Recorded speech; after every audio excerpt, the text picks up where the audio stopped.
Chers Français, chères Françaises, mes chers compatriotes de Corse et d'Outre-mer, je tiens à féliciter les 577 nouveaux députés de l'Assemblée nationale et en particulier l'ensemble des députés de droite, à savoir les 89 députés du Rassemblement national et les 62 députés du parti Les Républicains que je considère comme des amis et des alliés.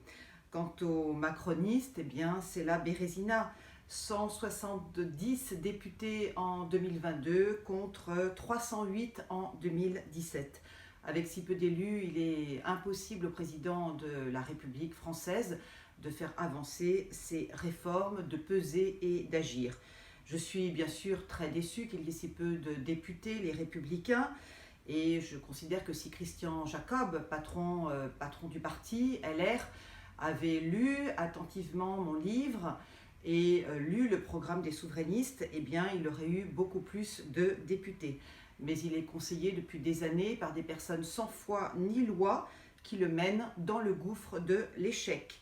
Savez-vous, mes chers compatriotes, que seuls 83 candidats sur 577 ont obtenu une investiture de la part du parti Les Républicains?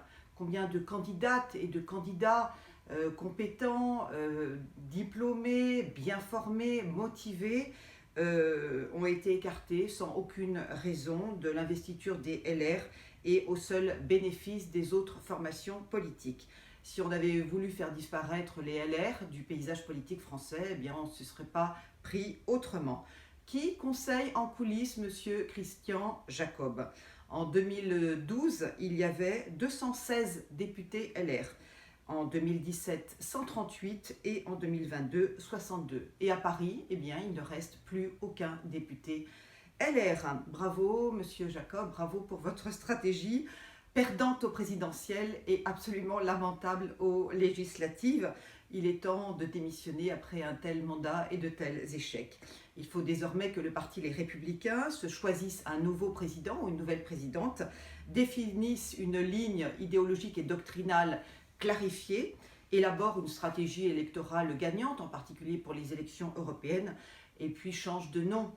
Voilà, je suis bien sûr candidate s'il n'y a personne en tant qu'ambassadrice de la droite souverainiste. Que faire demain? Le président Emmanuel Macron a reconnu une forme de défaite mercredi soir dans son allocution présidentielle du 23 juin, puisqu'il a une majorité plus que relative, 170 députés La République en marche, et qu'il se cherche une sortie de secours pour avancer sur ses projets de réforme. La préconisation des souverainistes est claire, nette et précise.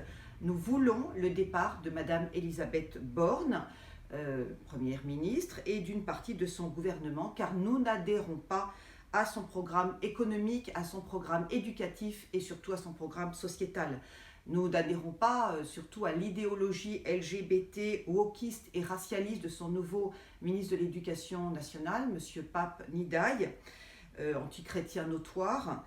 Et nous souhaitons que le 5 juillet 2022, qui est le jour de sa déclaration solennelle devant l'ensemble des députés à l'Assemblée nationale, eh bien, Madame Elisabeth Borne n'obtienne surtout pas le vote de confiance des députés français. C'est le seul moyen de la stopper dans ses abus et ses dérives technocratiques. Nous, les souverainistes, nous l'avons toujours dit, nous voulons la création d'un gouvernement d'union nationale pour répondre à la crise majeure qui dure depuis 2017. Crise morale, crise politique, crise spirituelle, crise financière, crise sécuritaire, crise migratoire et crise éducative. Répondre à la volonté populaire, respecter le peuple français qui vient de s'exprimer dans les urnes lors de ces élections législatives de juin 2022, comprendre les attentes du premier parti de France, qui est le parti des abstentionnistes, eh bien, c'est former un gouvernement d'union nationale au sein duquel chaque groupe majoritaire, en fonction de son poids électoral, sera représenté par des ministres et des secrétaires d'État compétents. Ce futur gouvernement d'union nationale devra être géré d'une douce main de fer par une personnalité de dialogue, de vertu et d'autorité. À part la présidente des souverainistes, je ne vois strictement personne. Car seuls les souverainistes sont capables de parler à tous les groupes politiques pour la seule raison qu'ils sont au-dessus des partis politiques de gauche comme de droite. Nous, les souverainistes, nous voulons l'union et non la zizanie. Nous voulons l'ordre et non le désordre. Nous voulons la prospérité et non la paupérisation des Français. Nous voulons la grandeur de la France, fille aînée de l'Église catholique, et non le déclin moral et spirituel de notre chère patrie. Nous voulons de l'éthique et non de la perversité. Nous voulons la paix et non la guerre.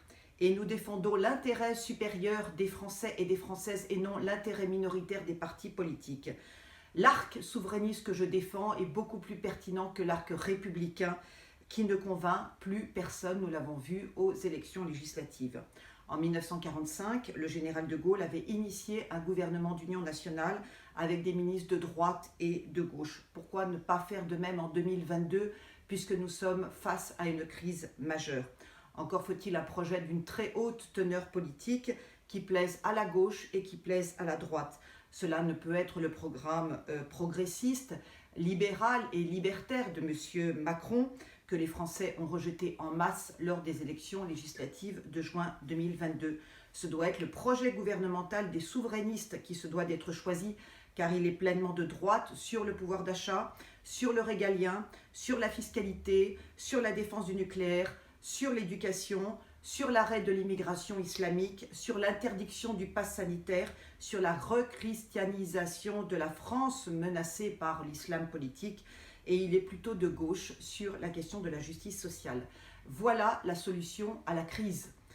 Voilà la clé du retour à la paix civile, à l'entente cordiale et au bonheur de tous les Français et de toutes les Françaises.